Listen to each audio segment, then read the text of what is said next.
मोगणी मंगलम कुंद कुंदाद्यो जैन धर्मोस्तु मंगलम सर्वमंगल मांगल्यम सर्वकल्याणकारकम प्रधानम सर्वधर्मानां जैनम जयतु शासनम जैनम जयतु शासनम।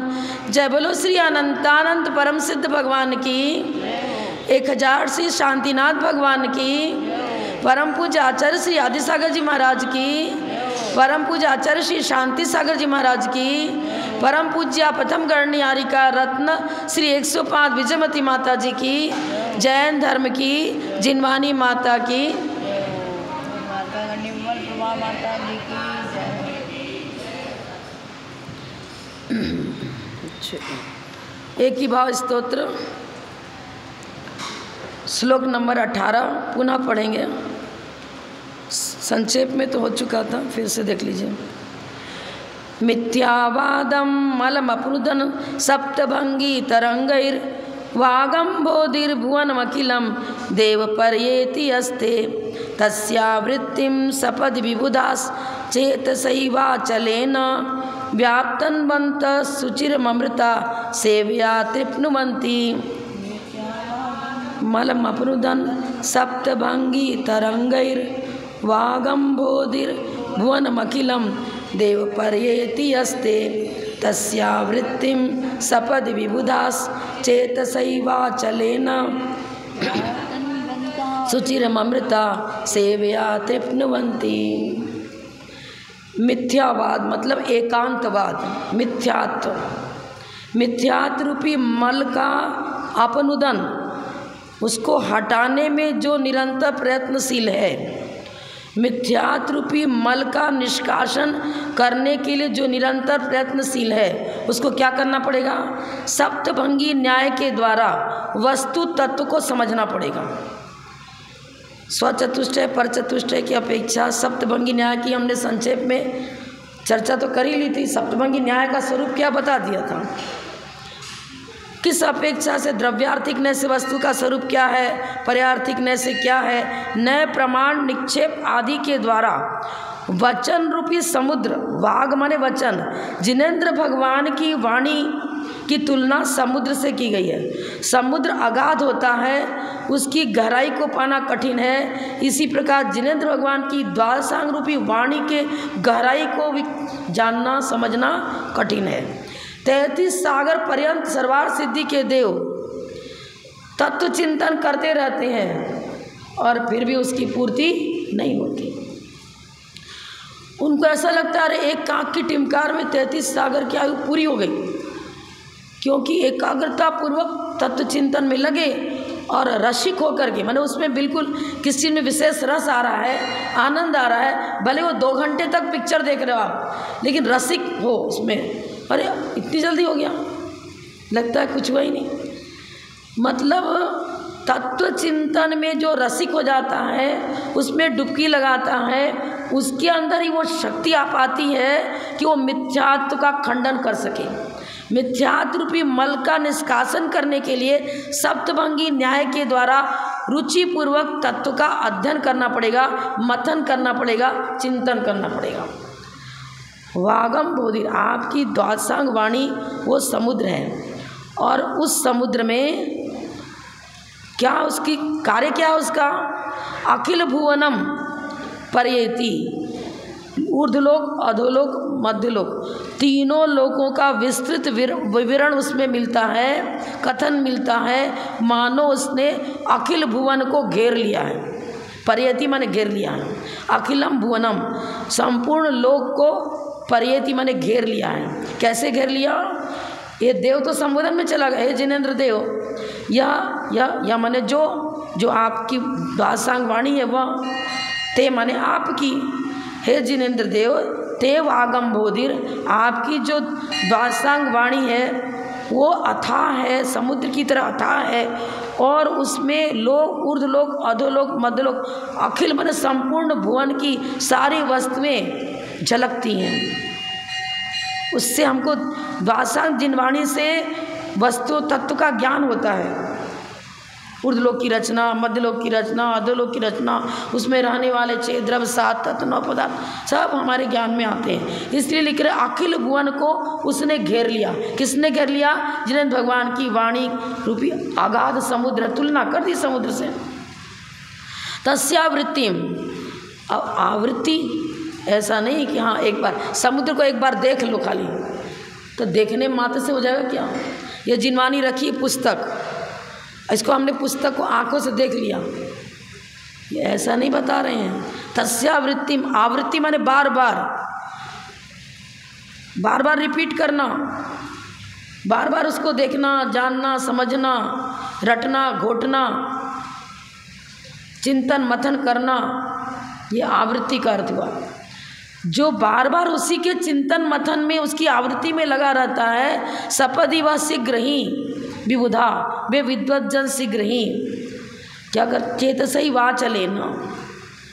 पर उन्होंने अब विबुध माने विद्वत जन का विशेषण दे रहे हैं। अचल, जैसे सुमेरु पर्वत अचल है, अचल का अर्थ पर्वत भी होता है, और यहाँ मन का विशेषण है। मन को अचल एकाग्र करो, चेतसई वा चले न। चेतसा में भी तृतीया विभक्ति एक वचन है, अचल में भी तृतीया विभक्ति एक वचन है। एकाग्रता पूर्वक मन को स्थायी अचल बना करके जो उसमें लग जाता है, जुट जाता है, उसमें रम जाता है, व्यातन बनता, तन बनता माने विस्तृत करता रहता है, विस्तरण और विस्तार करना। तत्वार्थ श्रुति टीका हो गई, सर्वार्थ सिद्धि की और टीका हो गई, तत्वार्थ वृत्ति, राजवार्तिक, श्लोक वार्तिक। अब आप स्कूल कॉलेज में जो पढ़ते हो, फिर उसको जो पढ़ा उसको अपनी बुद्धि से और एक्सप्लेन करना, तो उसी में जो रुचि रखेगा, उसमें डुबकी लगाएगा, वही उसके आनंद को, स्वाद को ले पाएगा। उसकी गहराई को पकड़ना, यह व्यातन बनता। वह व्यक्ति क्या करता है? सुचिरम, चिरकाल तक अमृत में, जहाँ जन्म मरण होता ही नहीं है, ऐसे मोक्ष सुख का अनुभव करता है। अपनी जिन भक्ति की सेवा, मैंने जिनेंद्र भक्ति की, भाई भक्ति सेवा है। जिनेंद्र भगवान की वाणी की अमृत का पान करना, ये भी सेवा है।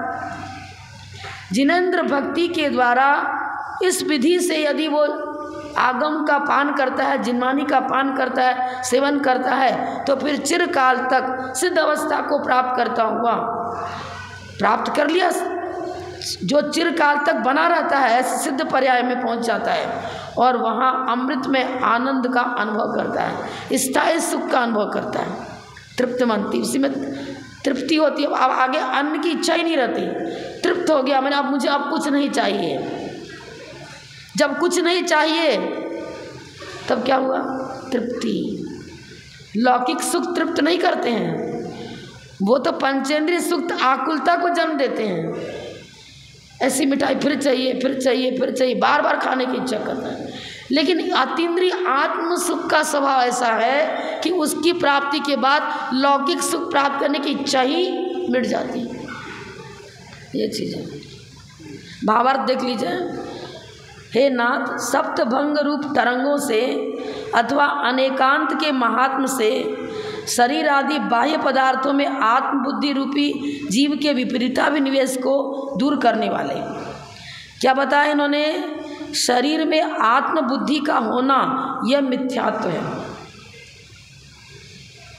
शरीर में आत्मबुद्धि का होना, शरीर का रक्षण करो, खाओ पियो, सब कुछ करो, भोजन करते हो, पानी पीते हो, वस्त्र पहनाते हो, इसके लिए नाना प्रकार का सेवा शुश्रूषा शरीर का करते रहते हैं, सब करो, लेकिन शरीर जो है वही आत्मा है, जो आत्मा है वही शरीर है। एकत्व बुद्धि नहीं रखना, पर्याय बुद्धि, संबंध बुद्धि, एकत्व बुद्धि, इन तीन को छोड़ दिया, मोक्ष उसकी मुट्ठी में है। मत पढ़ो इतना ज़्यादा, कोई पढ़ने लिखने की जरूरत भी नहीं है। पढ़ते इसलिए कि तीन चीज़ आ जाए जीवन में। कर्तृत्व बुद्धि, मेरा पुत्र, मैं इसका पालन पोषण करने वाला हूँ, मैंने इस मकान को मैं इसका करता हूँ। जो बाह्य पदार्थ कर्मजन्य जो पर्याय हैं, कर्मजन्य जो उपलब्धियाँ हैं, लौकिक सुख हो, पंचेंद्रिय विषय भोग की सामग्री, भोगोपभोग की सामग्री, ये सब कर्मकृत हैं, पुण्य पाप का फल है। पुण्य पाप कर्मजन है, जो कर्मजन है वो मैं नहीं हूँ, जो कर्मजन है वो हम नहीं हैं। मैं तो ज्ञाता दृष्टा शुद्ध आत्म द्रव्य जीव द्रव्य हूँ। बस यही चिंतन बनाना है। ये चिंतन जिसके पास निरंतर है उसी का नाम वीतराग परिणति है, इसी का नाम रत्नत्रय है, और इसी रत्नत्रय की परिणति से वो स्थायी मोक्ष सुख को प्राप्त कर लेता है। शरीर में आत्मबुद्धि नहीं रखना, और शरीर आदि बाह्य पदार्थ सभी ले लिया ना, मिथ्यात्व हटा, कैसे हटेगा, हटाने का तरीका क्या होगा, सप्तभंगी न्याय अनेकांत स्याद्वाद के द्वारा तत्व चिंतन करेगा, उसका निरंतर अभ्यास करता है। आगमोक्त विधि से अभ्यास कर चित्त की निश्चलता, आगमोक्त अभ्यास करेगा तो क्या होगा, धीरे धीरे राग द्वेष की परिणति छूटती चली जाएगी, और परम समाधि का मतलब वीतराग परिणति। वीतराग परिणति उसकी बनती चली जाती है, और शीघ्र ही मोक्ष को प्राप्त कर लेता है, और फिर अनंत काल तक यहाँ सुख का अनुभव करता है, आत्मिक सुख का अनुभव करता है। यह सब आपके वचन समुद्र का ही महात्म्य है। आगे का आहारेभ्य स्पृहति परम यह स्वभावाद हृदय स्वस्थग्राही भवति सततम वैरिणा यश्च शक्य सर्वांगेषु त्वमसि सुभगस् त्वं न शक्य परेषां तत्किं भूषा वसन कुसुमै किं च शस्त्रैरुदस्त्रै स्पृहति परम यह स्वभावाद हृदय शस्त्रग्राही भवति सततम वैरिणा यश्च शक्य सर्वांगेषु त्वमसि सुभगस् त्वं न शक्य परेषां तत्किं भूषा वसन कुसुमै किं च शस्त्रैरुदस्त्रै। हे भगवान, देवाधिदेव आप ही हो। संसार के प्राणी अन्य में भी देवत्व सिद्ध करना चाहते हैं। शंकर, महादेव, विष्णु, कृष्ण अनेक नामों को देते हुए उनको भी देवत्व सिद्ध करना चाहते हैं, पर देवत्वपना अन्य में सिद्ध है कि नहीं, किस प्रकार उनमें असिद्धि है और किस प्रकार आप में सिद्धि है, यहाँ ये चीज़ बता रहे हैं। क्या बता रहे हैं? आहारेभ्य, आहरण, पंचेंद्रिय विषय भोग का आहरण, ग्रहण, शरीर को सजाना, वस्त्र आभूषण, भोजन पान आदि की इच्छा, स्पृहति, भोगोपभोग की सामग्री, आहारेभ्य माने जिस इष्ट सामग्री को हम चाहते हैं, मनोज्ञ वस्तु को हम चाहते हैं जो हमें अच्छी लगती है, तो उन वस्तुओं के प्रति स्पृहा कौन रखेगा? जिसके अंदर अभी कमी है, वीतराग परिणति जिसकी नहीं हुई है, कसायों से ग्रसित है और पंचेंद्रिय विषय भोगों के प्रति आकांक्षा रखता है, वह क्या स्वभाव अहृदय का मतलब क्या हुआ? कुरूप, जो जिसका शरीर सुंदर नहीं है वो वस्त्र आभरण से अपने को सजाएगा, वस्त्र आभरण को पाने की इच्छा करेगा, पर उपलक्षण से मात्र वस्त्र आभरण ही नहीं लेंगे, भोगोपभोग की जितनी सामग्री है सब इसमें आ गई, पर वस्तु की चाह कौन करेगा? जिसमें आकांक्षा है, आकांक्षा है तो इसका मतलब वीतरागता नहीं है, दोनों में से एक। ये बता रहे हैं अहृदय माने कुरूप, जो मनोज्ञ, जिसका रूप स्वयं मनोज्ञ नहीं है, आकर्षण वाला नहीं है, स्वभाव से जो अहृदय है, अर्थात अब शरीर तो कोई बनाया हुआ तो है नहीं कि चलो मकान को हम सुंदर बना दें, अच्छा पेंट डाल दिया, अच्छी चित्रकारी कर दी, अब मकान सुंदर हो गया। ये तो पूर्वकृत कर्म का फल है। अगर अशुभ नाम कर्म का उदय है तो आंगोपांग भी अशुभ, सुंदर नहीं आते हैं, मनोज्ञ नहीं होते हैं, और पिछला पुण्य है तो सुंदर रूप लावण्य मिलता है। स्वभावात का मतलब अपने अपने स्वकीय भावों से उसका रूप लावण्य निर्मित हुआ। जैसा कर्म किया था, शुभ नाम कर्म के उदय से सुंदर रूप लावण्य वस्त्र आभरण सब उसको मिलता चला जाता है। स्वकीय भाव अपना ही अपना भाव कारण रहा, कुरूपता में भी अपना भाव कारण है और सुंदर रूप में भी अपना भाव कारण है। स्वभाव से यदि हमारा रूप लावण्य कुरूप है तो वो क्या करेगा, अपनी कुरूपता को ढकने के लिए snow powder, lipstick, nail polish सब लगाएगा, सुंदर गाना पड़ेगा, मुकुट आभरण बन और सुंदर दिखने लग जाएगा। वो कुरूप ही है, कुरूपता को ढका है, सौंदर्य का जन्म नहीं हुआ, सौंदर्य का जन्म नहीं हुआ, कालिमा को ढक दी गई बस।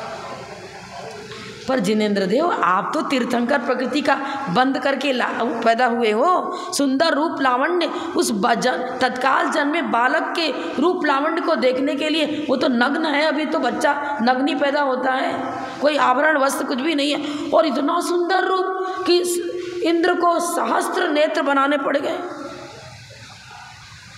ऐसा स्वाभाविक रूप जिसका होगा उसको वस्त्र आवरण की आवश्यकता ही नहीं होती है।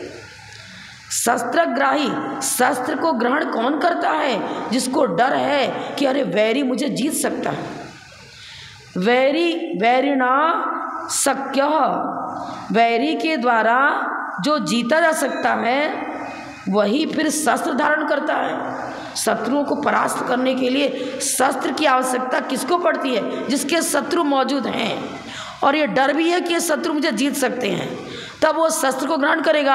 आपको अस्त्र की आवश्यकता ही नहीं है, क्योंकि दुनिया में तीनों लोक में कोई भी आपका शत्रु है ही नहीं। त्रिलोक विजयी, त्रैलोक्याधिपति, जो त्रैलोक्याधिपति बन चुका उसे शस्त्र की क्या आवश्यकता है? सर्वांगेषु तम सुभगस तम न शक्या परेशान। सुभगा, सभी अंग, आपके प्रत्येक अंग ऊपर से नीचे तक अतिशयकारी सौंदर्य को लिए हुए हैं। तम न शक्या परेशान, आपसे सुंदर रूप लावण्य, आपसे अधिक श्रेष्ठ और ज्येष्ठ दुनिया में कोई है ही नहीं। पर जितने भी अन्य देव हैं, चाहे वो शंकर, विष्णु जी, कृष्ण जी, हमको तो अन्य सब इतना नाम भी नहीं गिना सकते, पर जो वस्त्र आभरण आदि से सहित हैं, गदा लिए हुए हैं, कोई कुछ अपना अपना हर का कुछ ना कुछ लिए रहते हैं अस्त्र। मैं उनकी चर्चा करने में अशक्य हूँ, क्योंकि मेरा उधर लगाव भी नहीं बता सकती कि किसका कौन से देव का कौन सा शस्त्र रहता है। कोई गदा लिए है, कोई त्रिशूल लिए है, कोई कुछ लिए, फिर उनमें देवत्वपना कैसे घटित होगा? कमी है तब तो इनको लिए हो, कुछ भय है तब तो अस्त्र धारण किए, कुरूपता है तब तो वस्त्र धारण किया, कुरूप हो तब तो अपने कुरूपता को ढकने के लिए वस्त्र आभरण आदि को ग्रहण किया। हे जिनेंद्र देव, आपने तो कोई भी आडंबर अपने पास रखा ही नहीं, ना आपके पास वस्त्र आभरण है, ना आपके पास अस्त्र है, और कोई भी मेकअप भी आपने नहीं किया। सर्वांग सुभगा, सभी अंगों से आप सुभग हो, सुंदर हो। फिर वस्त्र भूषा माने आभरण, गहना आदि, वसन, वस्त्र, कुसुम, पुष्प आदि से अपने शरीर को सुगंधित सुसज्जित करने की आवश्यकता ही नहीं रही। इसलिए आप में देवत्वपना घटित होता है। दिव्य शक्तियाँ जैसी आप में है, वैसा दिव्य रूप, वैसा दिव्य गुण, वैसा आत्मिक गुणों की पराकाष्ठा वो आप में ही है, अन्य में नहीं है। इसलिए आप ही मेरे लिए देव हो। वीतरागी भगवान, जो वीतरागी है, वीतरागी सर्वज्ञ ऋतोपदेशी, इन तीन गुणों से अलंकृत हो। इसलिए अन्य अलंकारों की आवश्यकता ही नहीं है। जिसमें ये तीन गुण हैं, वीतरागी, सर्वज्ञ, ऋतोपदेशी, उसको अन्य आडंबरों को इकट्ठा करने की आवश्यकता ही नहीं होती है। और जहाँ जहाँ आडंबर है वहाँ देवत्व नहीं। यदि देवत्व है तो फिर आडंबर नहीं रखेगा, और आप तो कोई आडंबर नहीं रखते हो, इसलिए आप ही सच्चे देव हो। अन्य में देवत्वपना घटित नहीं होता है। भावार्थ अपने आप पढ़ लेना, क्योंकि समय कम है। इंद्र सेवाम तव सुकुरुताम किम तया श्लाघनम ते तस्यैवेयं भवलयकरी श्लाघ्यता मातनोति तम निस्तारी जनन जलधे सिद्धिकांता पतिस्त्वं तम लोकानां प्रभुरिति तव श्लाघ्यते स्तोत्रमित्थम्। किं तया श्लाघनं ते तस्यैवेयं भवलयकरी श्लाघ्यता मातनोति त्वं निस्तारी जनन जलधे सिद्धिकांता पतिस्त्वं त्वं लोकानां प्रभुरिति तव श्लाघ्यते स्तोत्रमित्थम्। अब कह रहे हैं भगवान, आप लोग कहते हैं 100 इंद्र आपको नमस्कार करते हैं, सारे देव आपकी सेवा करते हैं, पर क्या इंद्र ने आपकी सेवा करी इसलिए आप प्रशंसनीय हो, इसीलिए आप पूजनीय हो क्या? नहीं। इंद्र सेवाम सुकुरुताम तव सेवाम सुकुरुताम। इंद्र आपकी सेवा करता है तो करता रहे, कुरुताम करो, करते रहो, पर यह हेतु नहीं है आपके गुणों की प्रशंसा से आप प्रशंसनीय हो। इंद्र सेवा करता है इसीलिए मैं आपको प्रशंसनीय नहीं मानता, इसलिए मैं आपको पूजनीय नहीं मानता। किम तया ते श्लाघ्यम, क्या इतने मात्र से आप श्लाघनीय हो, पूजनीय हो? ते माने आप, किम क्या, तया इतने मात्र से, तया माने इंद्र आपकी सेवा करता है इतने मात्र से, उस सेवा मात्र से क्या आप पूजनीय हो, श्लाघनीय हो? नहीं नहीं। अरे इसमें क्या है? अरे वो इंद्र ने आपका कुछ नहीं किया, वो तो इंद्र ने जो सेवा करी है वो अपने पुण्यार्जन के लिए कर रहा है। भवलय करी उसकी, तस्य प्लस एव प्लस इयम, एव निश्चय कारक अव्यय है, उसी के ही, उसके ही, इयम मन यह भक्ति, इयम यह सेवा, उसकी यह सेवा उसी के भाव को नष्ट करने वाली है। विलय, संसार में जो चारों गतियों में भ्रमण करता आया वो अपने भाव परंपरा को मिटाने के लिए वो आपकी सेवा करता है। श्लाघ्यता मातनोति, वो स्वयं उसकी सेवा उसी की प्रशंसा का कारण है, आपकी प्रशंसा कारण नहीं हुआ। अरे ये तो बड़ा पुण्यशाली है, सौधर्मित्र बना है, सौधर्मित्र का पद बना मिला है इसको, तो उसी की तो सेवा हो रही है। मतलब वो भगवान की सेवा करता है तो उससे वो क्या करता है, पुण्यार्जन करता है, और पुण्यार्जन करने से वो अपने को स्वयं प्रशंसनीय बनाने पर आ रहा है, स्वयं प्रशंसनीय बन रहा है। इंद्र की सेवा वो स्वयं को प्रशंसनीय कर रही है, आपकी प्रशंसा इंद्र क्या करेगा? अल्प बुद्धि वाला है, संसारी जीव है, आपके अनंत गुण हैं, अनंत गुणों की प्रशंसा अनंत गुणों की व्याख्या से होगी। आपने भगवान की पूजा करी, अरे देखो इसने पूजा करी भगवान की पूजा करी, क्या आपकी पूजा से भगवान की प्रशंसा हुई क्या? हेतु नहीं बनेगा। जिनेंद्र भगवान के गुणों से ही उनकी स्तुति हो रही है। गुणा सर्वत्र पूज्यन्ते, 100 इंद्र पूजा करते हैं इसलिए भगवान गुणवान नहीं हुए, इसलिए पूजनीय नहीं हुए। आया समझ में थोड़ा बहुत? तम निस्तारी, आप तरण तारण हो, वीतराग परिणति है आपके अंदर, संसार समुद्र को आप पार कर चुके हो, अरहंत अवस्था आपने प्राप्त कर ली है, और दूसरे को भी संसार समुद्र से पार करने का उपाय बताते हो, इसलिए तम निस्तारी। जन्म जल्दे, जन्म मरण जहाँ होता रहता है, ऐसे संसार समुद्र से आप पार हो चुके और अन्य को पार कराते हो। सिद्धिकांता पतिस्तम, आप अभी अरहंत हो लेकिन आपने मोक्ष लक्ष्मी का वर्ण कर लिया है।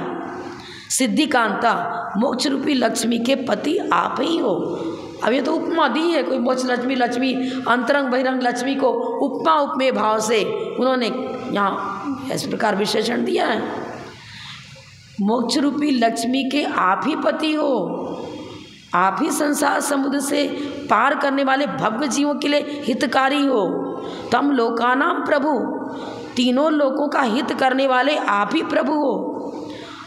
आप में वो शक्ति है, सामर्थ्य है जिससे प्राणी मात्र का हित होता है। तब श्लाघ्यते स्तोत्र मिथ्यम, मैं तो आपको श्लाघनीय और प्रशंसनीय इसलिए मानता हूँ कि आप वीतरागी हो। आपने घात्य कर्म को नष्ट करके संसार समुद्र को पार किया, इन गुणों के कारण ही आप प्रशंसनीय हो, इसलिए प्रशंसनीय नहीं कि इंद्र आपकी सेवा करता है। यह चीज़ है यहाँ पर। आगे 21 नंबर का श्लोक आपके पास अन्वय भावार्थ लिखा हुआ है, पढ़ लेना। वृत्तिर्वाचामपर सदृशी न तमन्ये न तुल्यस् स्तुत्युद्गारा कथमिव तथा त्वय्यमी न क्रमन्ते मैवं भुवस्तदपि भगवन् भक्तिपीयूष पुष्टास् ते भव्यानामभिपतफला पारिजाता भवन्ति। वृत्तिर्वाचामपर सदृशी न त्वमन्ये न तुल्य स्तुत्युद्गारा स्तुत यू और द दोनों बोलना पड़ेगा। गारा स्तुति प्लस उद्गार तो संधि कर दी है स्तुत्युद्गारा कथमिव तथा त्वय्यमी न क्रमन्ते मैवं भुवस् तदपि भगवन् भक्तिपीयूष पुष्टास् ते भव्यानामभिमतफला पारिजाता भवन्ति। स्तुत्युद्गार स्तुति बोल के त्युद बोल दो आप स्तुत्युद। यहाँ पर आपको शायद उच्चारण में कठिनाई आ गई इसलिए मैं दोबारा बोल रही हूँ। स्तुत्युद फिर मिला दो स्तुत्युद गारा आया। अब अर्थ लगाएंगे। क्या बता रहे यहाँ पर, हे भगवान हमारे वचनों में तो कोई शक्ति नहीं है, मैं तो अल्पज्ञ हूँ।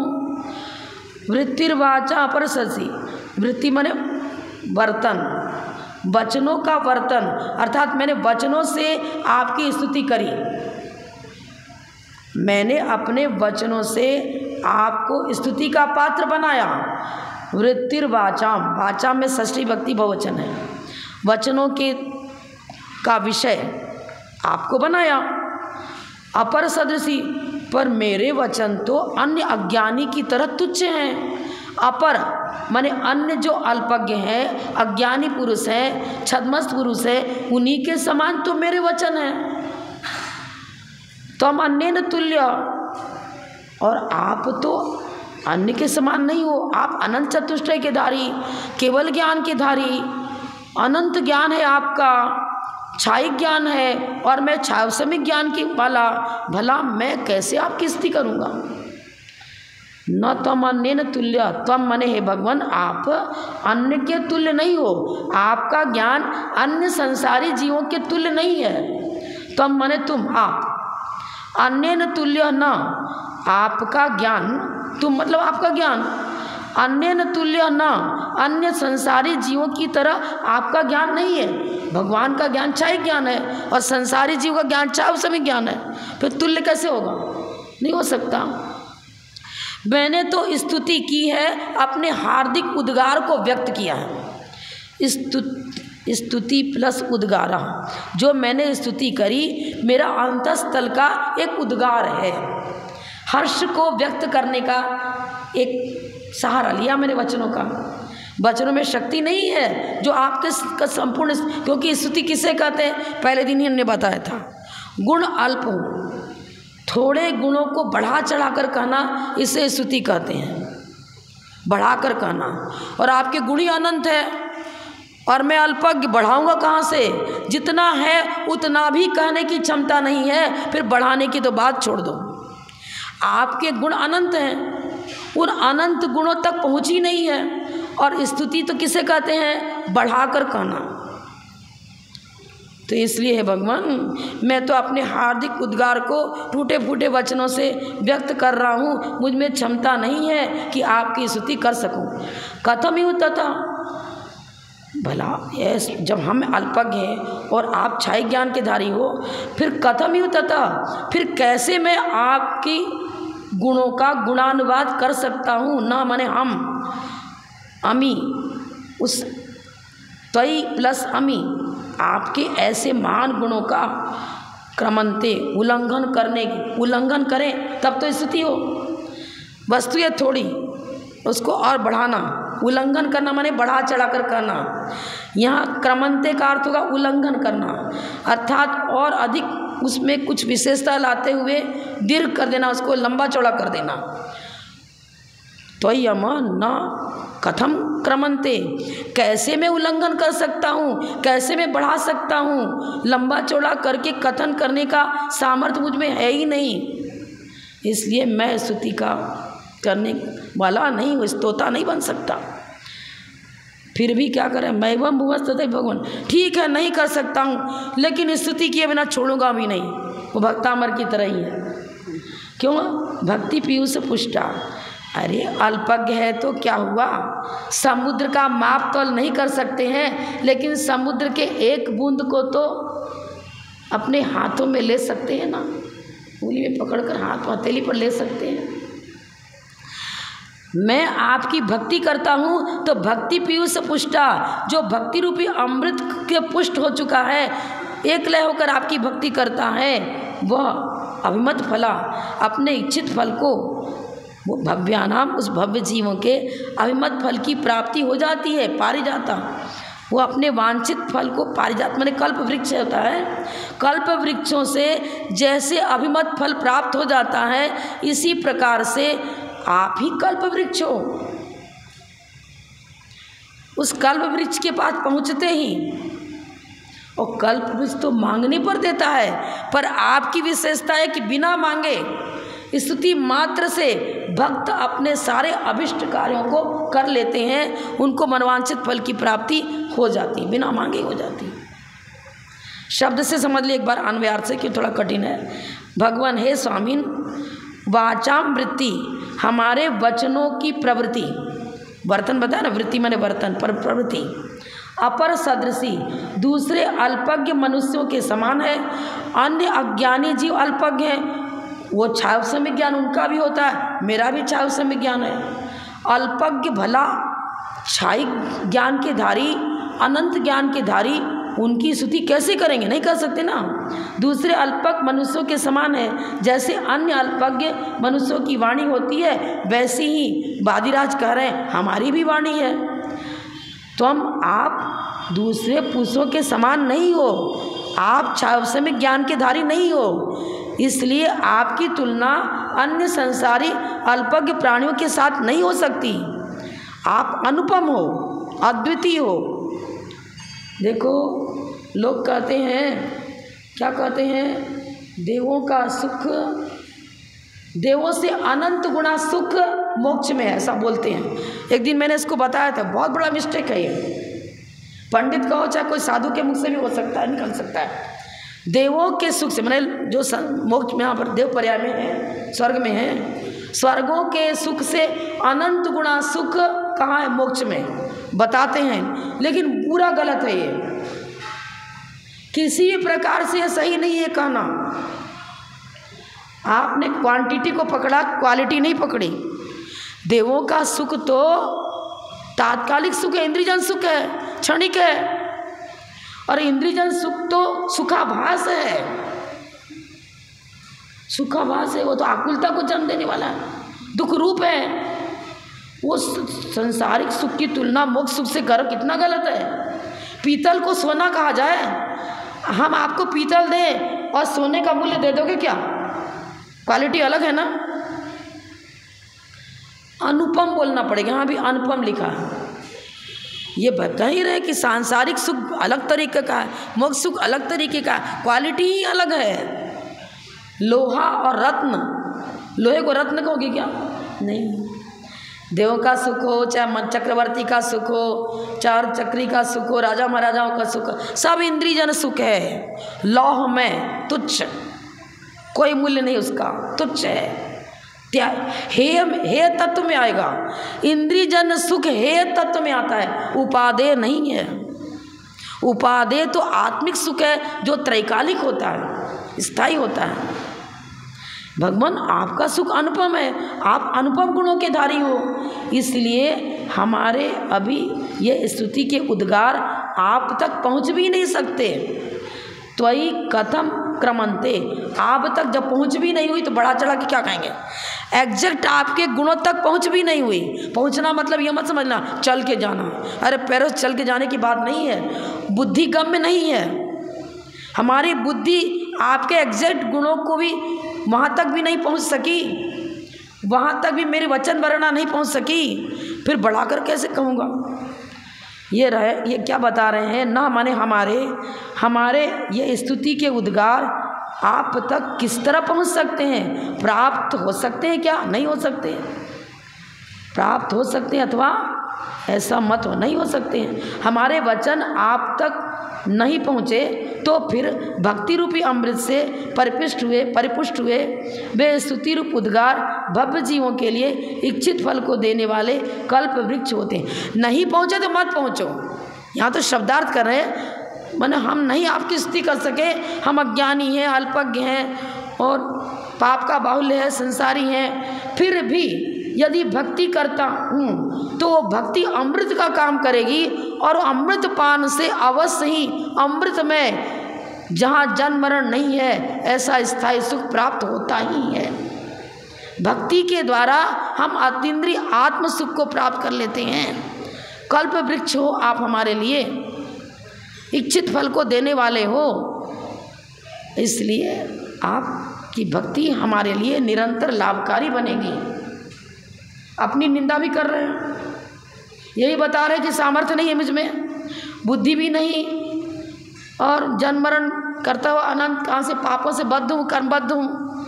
आप कर्म बंधन से छूट चुके हो, हमारी आपकी तुलना किसी प्रकार हो ही नहीं सकती। फिर भी आप में अतिशय है, गुण है कि भक्तों को तारण बताया ना, तरण तारण हुआ। आप तरण तारण पहले बताया था ना, तम निस्तारी 20 नंबर श्लोक में। तो इसलिए आपकी भक्ति मेरे लिए लाभकारी बनेगी। अब 9:30 हो चुका, क्या करना, समय हो चुका। जब बोलो परम पूज्य अपथम गणनी हरिका रथ श्री 105 विजयमती माता जी की जय। जय हो जाएगा।